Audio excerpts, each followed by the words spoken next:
Então, seguindo aquilo que a gente comentou, o que a gente vai fazer hoje é analisar um circuito em corrente alternada com malhas, certo? E com mais de uma fonte que eu não posso avaliar inicialmente utilizando aquele método de calcular a impedância total e calcular a corrente total, tudo referenciado a uma fonte só. Bom, existem vários métodos que a gente tem para resolver um circuito desse tipo, certo? Muitos a gente viu em corrente contínua, como o método dos ramos, dos nós e assim por diante. E um daqueles que a gente viu em corrente contínua, que a gente vai usar em corrente alternada, que é o método da corrente das malhas, certo? Para executar esse exercício, a gente tem um exercício aqui, um circuito de 4 malhas, que visualmente pode parecer complicado, né?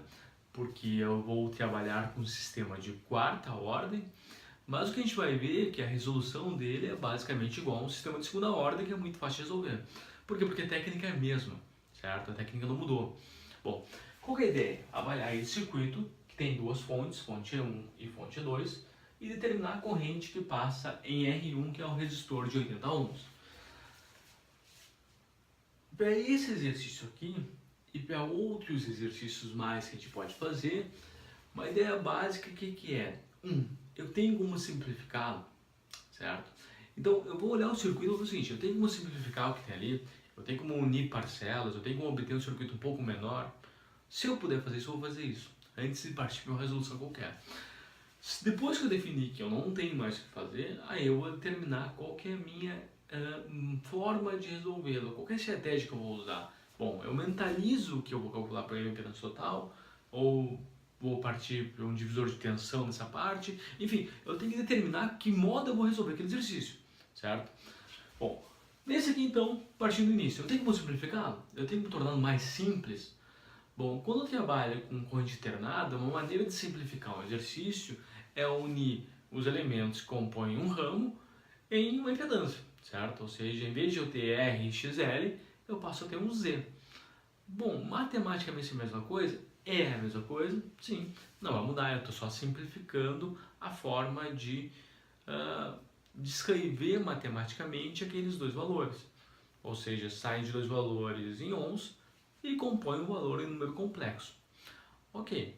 Então, o que eu posso fazer nesse circuito aqui é reduzi-lo dessa forma, ou seja, converter qualquer elemento em Z. Quando eu tiver dois elementos num ramo, a vantagem é que eu vou ter uma impedância só. Quando eu tiver um elemento só, eu vou ter uma impedância só, então eu não perco muito, enfim. Mas a gente vai ver que a forma de enxergar ele é melhor, tá? É muito mais fácil resolver um circuito em corrente alternada, eu enxergo caixinhas com Z, do que eu enxergar R, L e C, e aí eventualmente cometer algum equívoco, já que R, XL, XC ou LC, enfim, tem comportamentos distintos no que tange a corrente e a tensão quando submetidos a uma corrente alternada, enfim. Então isso causa algum certo desconforto na avaliação, e quando eu transcrevo tudo em Z, impedância, isso é basicamente eliminado, fica mais fácil de enxergar. Bom, então o que eu fiz? Eu vou olhar elemento por elemento, ramo por ramo, e vou determinar um Z. Por exemplo, esse resistor de 10 ohms, esse resistor de 20, esse indutor de 20 ohms, eu chamei de Z1, impedância 1. Como é que eu represento isso? Botei na forma retangular, 10 mais 20. Esse capacitor que está aqui, eu chamei de Z2, ou seja, é um Z2 igual a I menos I, 20. E assim eu fui fazendo para cada um dos elementos até chegar na última parte, essa parte onde tinha um resistor e um capacitor, que eu chamei de Z8, que é o que? É um 5 menos I 20. Ok. Mas para que serve isso? Serve para tentar reduzir aquele circuito, tornando mais fácil de enxergar e mais fácil de resolver. Tá, mas eu não fiz nada demais, certo? Bom, qual que é a ideia? A ideia é fazer isso aqui, ou seja, obter um circuito assim, certo? Onde eu tenho as mesmas malhas, porém, em vez de ter elementos ali, como resistor, indutor e capacitor, eu tenho as caixinhas das impedâncias, certo? Aqui eu tenho Z1, que vale 10 mais 20, que em vez de desenhar um R e um L, eu tenho as caixinhas Z1. Aqui eu tenho Z2, que vale menos 20, ou seja, esse capacitor de 20 ohms, que eu desenho nessa caixinha aqui. E assim eu fiz para todos os elementos até chegar naquele Z8 que a gente comentou antes, que nada mais é do que esse resistor, esse capacitor, que eu represento por 5 menos e 20, certo? Bom, simplifiquei, reduzindo o número de elementos. Aqui eu tinha 10 elementos de carga, aqui eu tenho 8 impedâncias, certo? E além disso é mais fácil de avaliar quando eu enxergo, é uma forma de enxergar todos iguais, certo? Ok, eu sei que as impedâncias são distintas, né? Têm comportamentos diferentes, mas é mais fácil de assimilar o que a gente vai fazer a partir de agora. Beleza, então simplifiquei, ok, defini a parte inicial. Segunda parte, o que é? Qual que é o modo que eu vou resolver esse circuito? Eu vou ter que mentalizar isso antes para ficar mais fácil de resolver. Bom, como está definido aqui, a proposta do exercício é justamente essa, é desenvolver a análise de corrente alternada usando o método da corrente das malhas, certo? O método está dado. Porém, corrente das malhas, ele possui duas formas, duas abordagens que eu posso usar para resolver. Uma abordagem normal e outra sistemática. A abordagem normal, o que é? É aquela que eu uso aqueles passos para resolver esses circuitos desse tipo, ou seja, eu vou equacionar as malhas usando Kirchhoff das tensões, onde eu tenho que o somatório das tensões de uma malha é igual a zero. Isso vai ser mais fácil por ser mais intuitivo, porque equações como Kirchhoff, ter a Kirchhoff das tensões das malhas é fácil de eu entender, assimilar e utilizar. Ao mesmo tempo que eu vou ter que desenvolver as equações por algumas linhas a mais, essa é a desvantagem. O método sistemático, o que é? Ele talvez não seja tão intuitivo, ainda que tenha um conceito, uma lógica por trás dele, mas ele me dá as equações montadas, certo? Então, eu tenho que escolher um deles. Eu, pessoalmente, vou escolher nesse momento o que me dá menor esforço, ou seja, e que na minha opinião vai ser o método sistemático. Dependente do método, o que eu tenho que definir é as correntes das malhas, certo? 4 malhas, 4 correntes. A qual malha eu vou chamar de 1 e 2, tanto faz, certo? Se eu chamar I1 essa malha aqui, como eu fiz, ou chamar essa aqui ou essa aqui, as respostas do meu sistema linear que eu vou achar I1 e 2 vão ser diferentes. Mas a resposta que eu vou obter em cada um dos elementos, ou seja, a corrente de R1, a corrente desse indutor e assim por diante, não vai mudar. Ou seja, a resposta dos sistemas muda dependendo da malha, o nome que eu dou para cada malha, mas a resposta final, a interpretação final de cada um dos elementos não vai mudar, certo? O que é bom, né? Porque cada um vai ter um jeito de escolher, mas no final das contas, quando que deseja saber a corrente do elemento específico, todas são iguais. Beleza, então defini minhas malhas, 1, 2, 3, 4, e aí vou determinar uma abordagem. Bom, vou escolher a abordagem sistemática, então qual que é a ideia? Saio daqui e vou determinar minha abordagem sistemática, certo? Ou seja, podemos usar a sistemática, vou usar a sistemática. Qual que é a ideia? Malha 1, certo? Malha 2, 3, 4. Para cada malha, pela abordagem sistemática, eu já obtenho uma equação montada, o que é uma enorme vantagem. Ou seja, como é que eu resolvo isso? Como é que eu monto isso? Se eu pensar na malha 1, certo? Como é que eu avalio? Bom, estou falando da malha 1, então estou falando de I1. Qual que é a ideia? É I1 vezes alguma coisa. Então, malha 1 é I1. Então, começo com I1. I1 vezes o quê?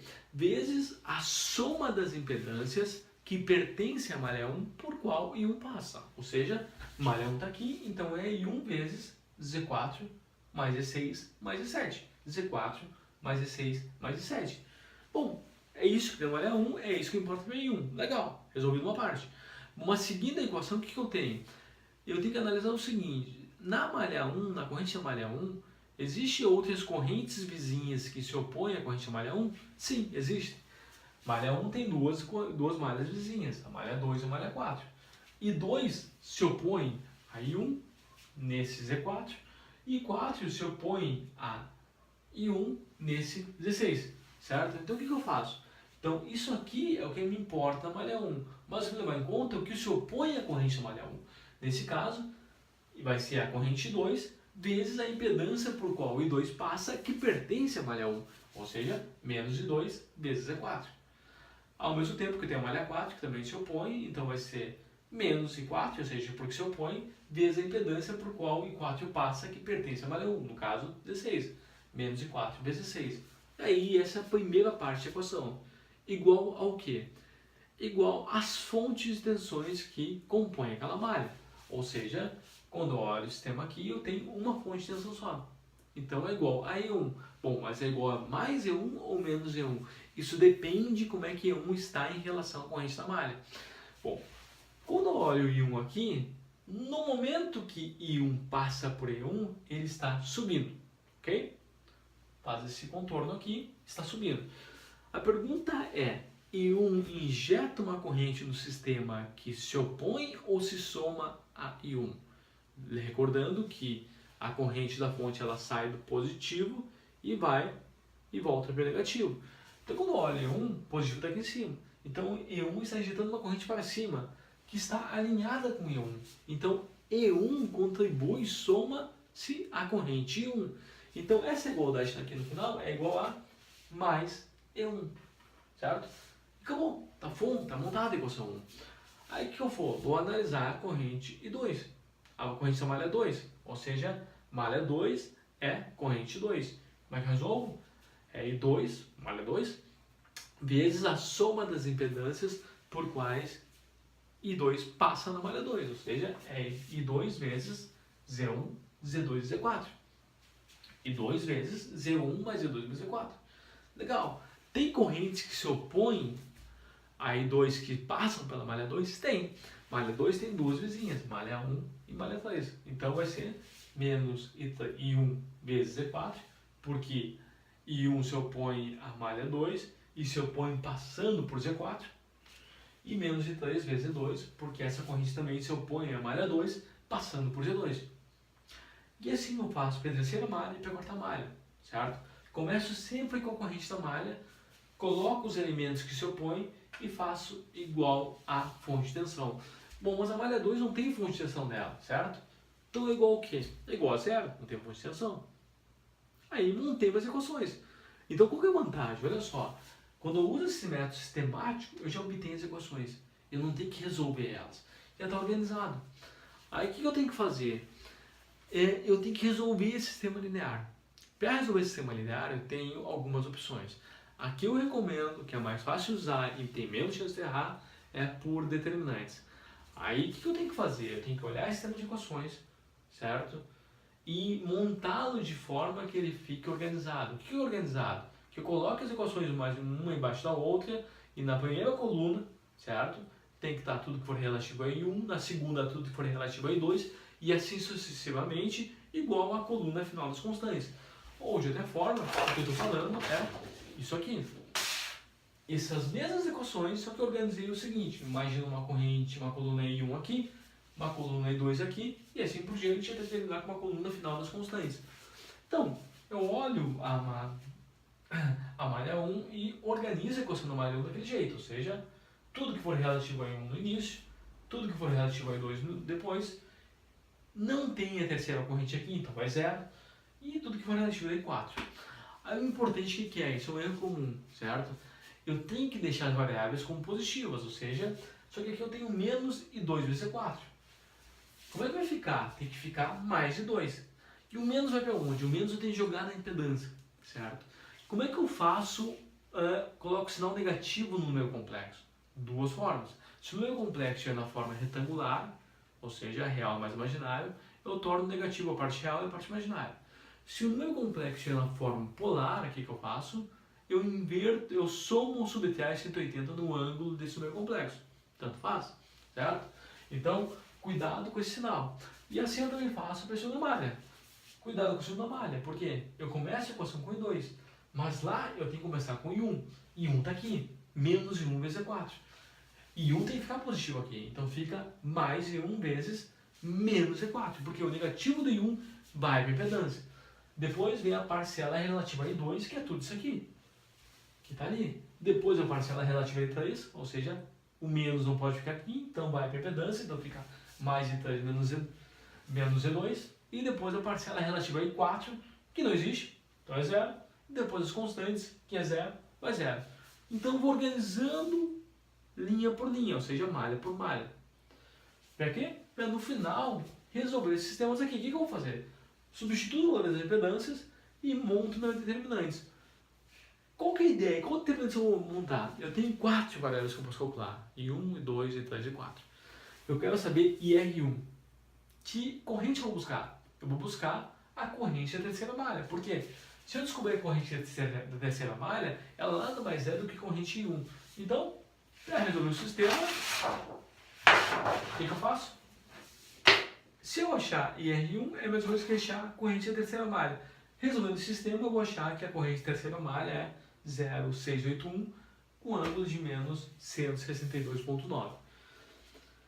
Eventualmente, dependendo como eu desenvolver o circuito, eu posso até achar uma resposta com o mesmo módulo, certo? 0,681 e com um ângulo defasado de 180. Ok, é possível, certo? Mas o módulo não muda, né? Então é isso. Parece complexo, né? Mas se eu seguir passo a passo, não vai ser difícil. Vai ser fácil resolver. Ok?